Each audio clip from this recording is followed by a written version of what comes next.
प्यारे बच्चों नमस्कार, मैं दिनेश कुमार। आज हम बात करने वाले हैं काफ़ी इंपॉर्टेंट टॉपिक आइंस्टीन का प्रकाश वैद्युत समीकरण। 5 नंबर का बोर्ड एग्जाम में आ ही जाता है, काफ़ी इजी है और काफ़ी इंपॉर्टेंट भी। अतः आप वीडियो में अंत तक बने रहिएगा। चलो देखते हैं क्या होता है इसमें।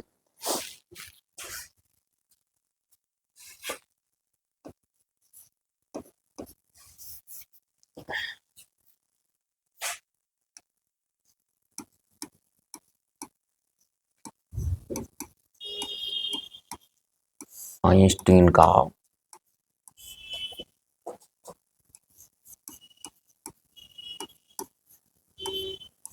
प्रकाश वैद्युत समीकरण।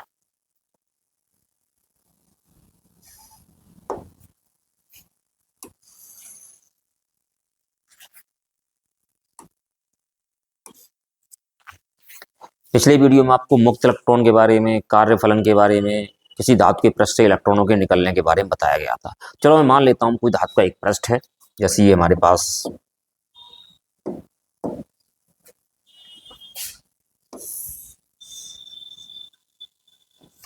ये धातु है।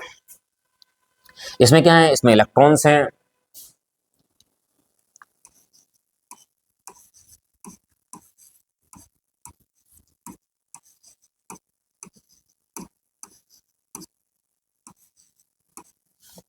ये धातु का पृष्ठ है और इस पर जो प्रकाश डाला जा रहा है, प्रकाश में मान लेता हूं इस तरीके से प्रकाश आ रहा है, इस तरीके से।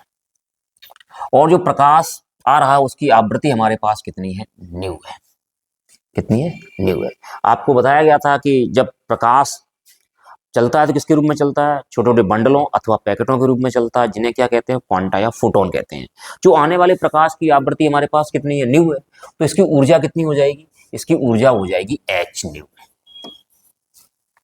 कितनी हो जाएगी, एच न्यू। अब इसमें क्या होता है, जब एच न्यू इसको ऊर्जा मिल जाती है तो क्या करता है, जब इसकी ऊर्जा मिल जाती है तो इसको, तो ये इलेक्ट्रॉन क्या होता है, धातु के पृष्ठ से बाहर निकल जाता है। प्लांक के क्वांटम सिद्धांत के अनुसार क्या है, प्लांक के क्वांटम सिद्धांत के अनुसार प्रकाश ऊर्जा के छोटे छोटे बंडलों अथवा पैकेटों के रूप में चलता है, जिन्हें क्वांटा या फोटोन कहते हैं। प्रत्येक फोटोन की ऊर्जा कितनी होती है, प्रत्येक फोटोन की ऊर्जा होती है हमारे पास एच न्यू। जहां हमारे पास एच क्या है, एच प्लांक नियतांक है और न्यू हमारे पास आपतित प्रकाश की क्या है, आवृत्ति है। जैसे ही कोई फोटोन धातु के पृष्ठ पर गिरता है तो क्या करता है, अपनी संपूर्ण ऊर्जा उस धातु के किसी भी एक इलेक्ट्रॉन को दे देता है। संपूर्ण ऊर्जा क्या करता है, धातु के किसी एक इलेक्ट्रॉन को दे देता है। अब इलेक्ट्रॉन और उसका स्वयं का अस्तित्व समाप्त हो जाता है, तब इलेक्ट्रॉन क्या करता है, इलेक्ट्रॉन इस ऊर्जा का कुछ भाग क्या करता है, धातु के पृष्ठ से बाहर निकलने में व्यय कर देता है। उसके बारे में आपको बताया गया था कि धातु के पृष्ठ से बाहर निकलने के लिए जो आवश्यक न्यूनतम ऊर्जा होती है वो उस धातु का कार्यफलन कहलाती है। कार्यफलन किससे लिखते हैं, डब्ल्यू से लिखते हैं। तो इलेक्ट्रॉन क्या करता है, कुछ ऊर्जा पृष्ठ से बाहर निकलने में व्यय कर देता है तथा शेष ऊर्जा उसको किसके रूप में मिल जाती है, शेष ऊर्जा उसको मिल जाती है गतिज ऊर्जा के रूप में। तो h nu is equal to, total ऊर्जा कितनी थी फोटोन की, एच न्यू। धातु के पृष्ठ पर गिरी उसने साथ, तो फोटोन की संपूर्ण ऊर्जा किसके पास चली गई, इलेक्ट्रॉन के पास चली गई। तो इलेक्ट्रॉन इस ऊर्जा का कुछ भाग धातु के पृष्ठ से बाहर निकलने में खर्च करता है, हमारे पास कितना रहा, डब्ल्यू। प्लस इसके बाद जो शेष ऊर्जा बचती है वो बच जाती है किसके रूप में, गतिज ऊर्जा के रूप में। तो हमारे पास गति ऊर्जा हमारे पास कितनी रही, एक। तो ये कंडीशन होती है, यहां से हमारे पास आइंस्टीन का प्रकाश वैद्युत समीकरण निकलता है। आप समझ गए होंगे क्या होता है कि प्रकाश किसके रूप में चलता है, प्रकाश ऊर्जा के छोटे छोटे बंडलों अथवा पैकेटों के रूप में चलता है, जिन्हें क्या कहते हैं, जिन्हें क्वांटा या फोटोन कहते हैं। एक फोटोन की ऊर्जा कितनी होती है, एच न्यू होती है। जब कोई फोटोन किसी धातु पर गिरता है तो फोटोन क्या करता है, अपनी संपूर्ण ऊर्जा धातु के किसी एक इलेक्ट्रॉन को दे देता है और फोटोन का स्वयं का अस्तित्व समाप्त हो जाता है। इलेक्ट्रॉन इस ऊर्जा का कुछ भाग धातु के पृष्ठ से बाहर निकलने में तथा शेष ऊर्जा उसको गतिज ऊर्जा के रूप में मिल जाती है। तो हमारे पास क्या रहा, टोटल ऊर्जा कितनी रही, एच न्यू का, और धातु के पृष्ठ से बाहर निकलने में ऊर्जा कितनी रही, डब्ल्यू, और ई के हमारे पास क्या रही, गतिज ऊर्जा। माना धातु का कार्यफलन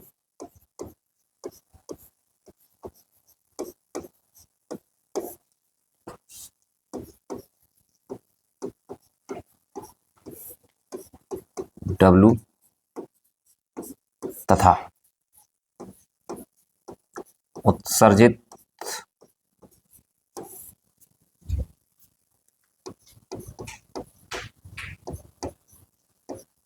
प्रकाश इलेक्ट्रॉन की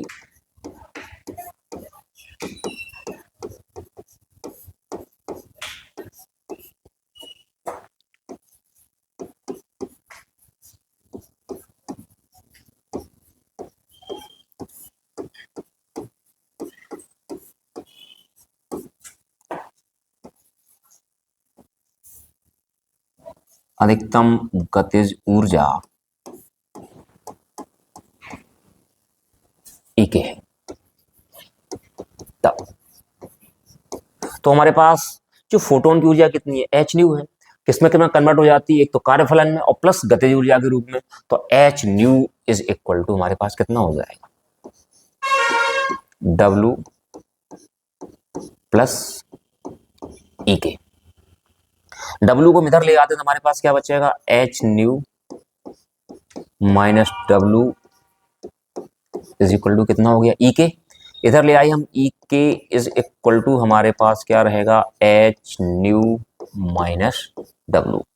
बट आपको बताया गया कार्यफलन, कल बताया गया था पिछले वीडियो में कि W इज इक्वल टू क्या होता है हमारे पास, W इज इक्वल टू होता है एच न्यू जीरो। तो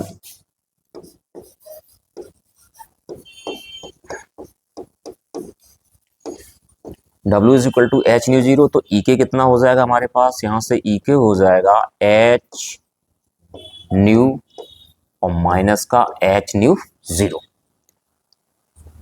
इसमें क्या करते हैं, हम H कॉमन ले लेते हैं। E k is equal to हमने H कॉमन ले लिया, क्या बचा, nu minus nu zero.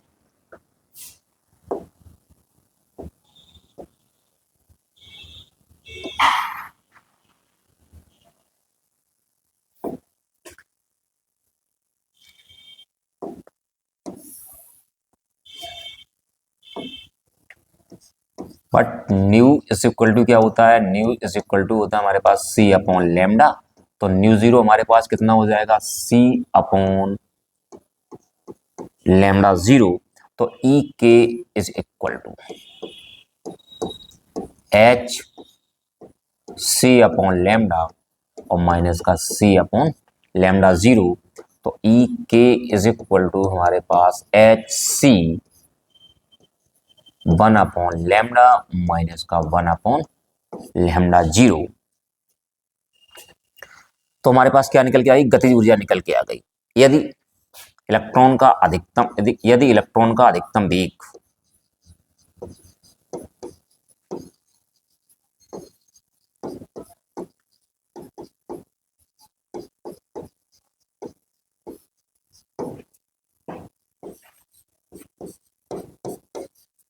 B maximum तथा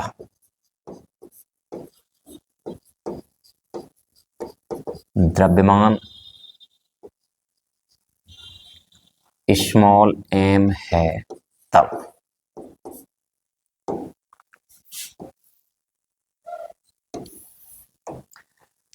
इलेक्ट्रॉन का अधिकतम वेग हमारे पास क्या है, बी मैक्सिमम, द्रव्यमान कितना हमारे पास m है, तब जो गतिज ऊर्जा होती है कितनी होती है, 1/2 mv²।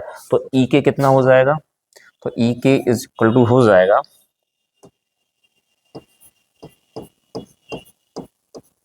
Half m b maximum square. तो E के का मान उठा के हम यहां रख देते हैं, तो हमारे पास क्या हो जाएगा, तो E k is equal to हमारे पास क्या रहेगा, 1/2 mb maximum square is equal to h c 1 upon lambda minus का 1 अपॉन लेमडा जीरो।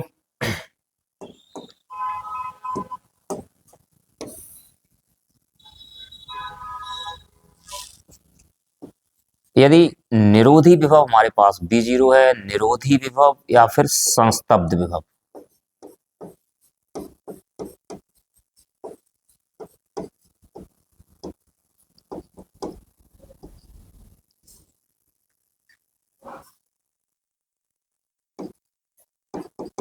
तब ई के इज इक्वल टू कितना हो जाएगा, ई के इज इक्वल टू हमारे पास हो जाएगा ई वी जीरो।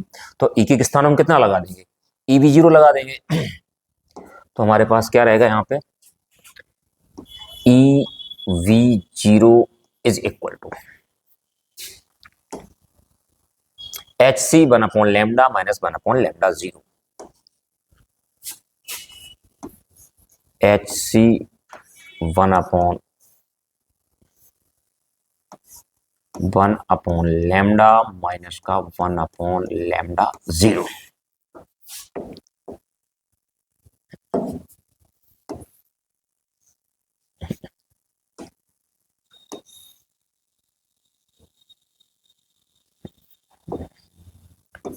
तो एक तो ये रहा आइंस्टीन का प्रकाश वैद्युत समीकरण, किसके रूप में, जब निरोधी विभव दे रखा हो तब। इसमें ई हमारे पास क्या है, इलेक्ट्रॉन का आवेश है, बी जीरो क्या है, निरोधी विभव है, एच क्या हमारे पास है, एच है हमारे पास प्लांक नियतांक, सी हमारे पास प्रकाश की चाल, लैम्डा आपतित प्रकाश की तरंग दैर्ध्य, लैम्डा जीरो हमारे पास क्या है, देहली तरंग दैर्ध्य। और एक दूसरा था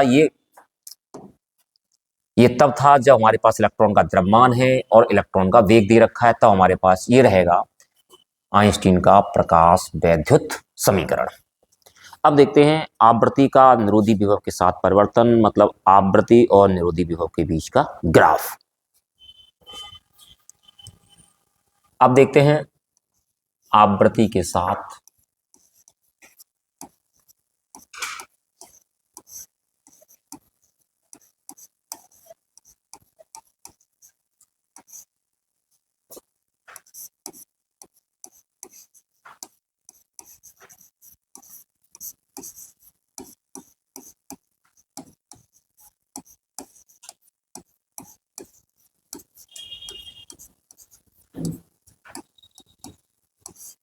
निरोधी विभव में परिवर्तन।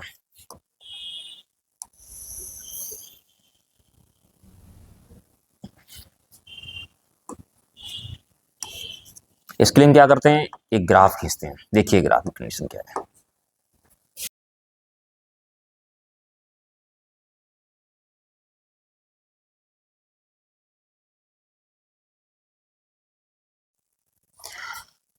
तो इसमें क्या करते हैं, हम एक्स अक्ष पे मान लेते हैं आवृत्ति, ये हो रही, और हम वाई एक्स पे मान लेते हैं निरोधी विभव वी जीरो।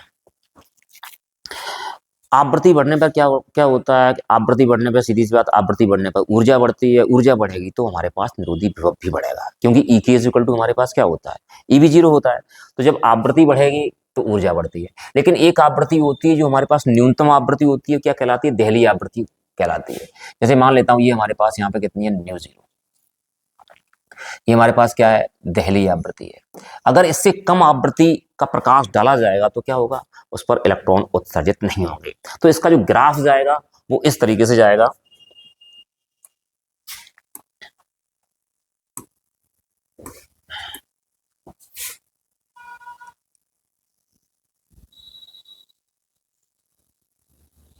इस तरीके से, और नीचे की तरफ क्या होगा, नीचे की तरफ भी काटेगा आके ये, और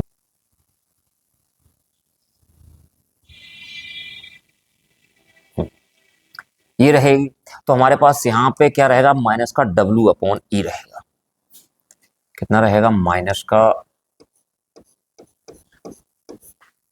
डब्ल्यू अपॉन ई, और डब्ल्यू अपॉन ई का मतलब डब्ल्यू क्या होता है, एच न्यू जीरो होता है, माइनस का H upon E mu zero, ये पॉइंट यहां पे।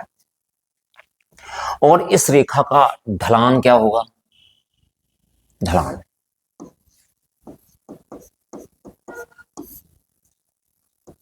बराबर रहेगा एच अपॉन ई।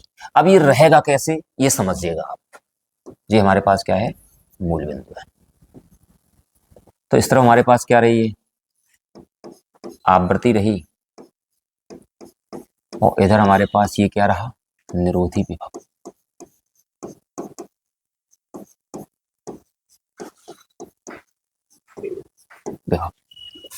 इसमें आप समझिएगा कि आएगा कैसे। इसके लिए आपने वो समीकरण पढ़ा है, रेखा का y बराबर एम एक्स प्लस सी, उसकी कंडीशन क्या होती है, जैसे हमारे पास ये कंडीशन है,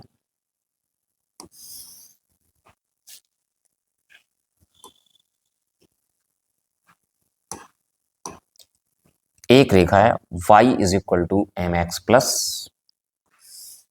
सी। तो जो रेखा हमारे पास क्या है, y इज इक्वल टू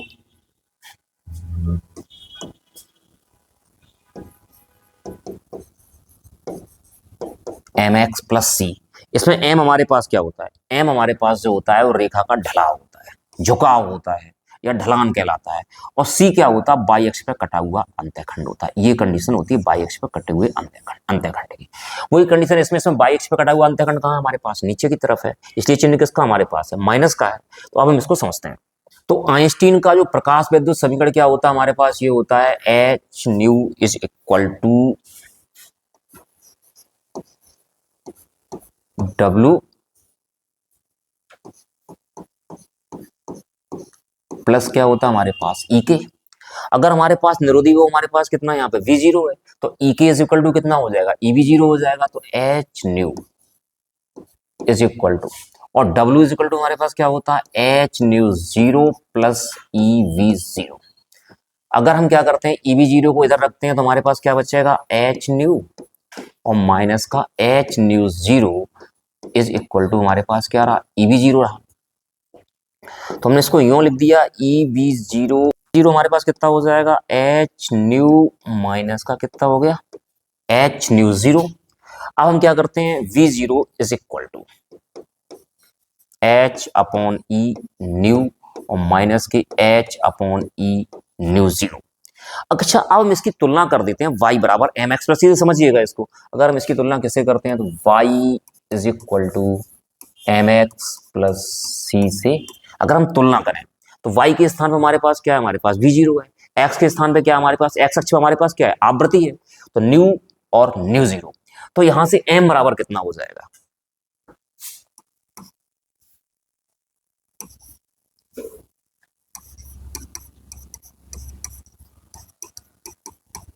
तुलना देखिएगा। तो y के स्थान में हमारे पास क्या है, V0 है, और x अक्ष पे हमारे पास क्या है, न्यू और न्यू 0। y अक्ष पे हमारे पास क्या है, V0, तो हमारे पास V0 रहा। तो अब हमारे पास m इज इक्वल टू कितना हो जाएगा, तो m जो इज इक्वल टू हमारे पास होगा h अपॉन ई, जो कि क्या होगा, इस रेखा का ढलान होगा। m is equal to h upon e रहा, तो ये रहा ढलान आपका। और इसके बाद अगर हम c बराबर देखें इसमें, तो c बराबर कितना हो जाएगा, c इज इक्वल टू हो जाएगा माइनस का h अपॉन ई न्यू 0, जो कि हमारे पास बाई अक्ष पे कटा हुआ कौन सा है, अंतःखंड है। तो आप समझ गए होंगे कि अब अंतःखंड है तो इसलिए चिन्ह माइनस का क्यों आया, क्योंकि हमारे पास बाई अक्ष पे कटा हुआ अंतःखंड किस तरफ है, नीचे की तरफ है। तो ये रहा ग्राफ आपके, ये निरोधी विभव और आवृत्ति के बीच में।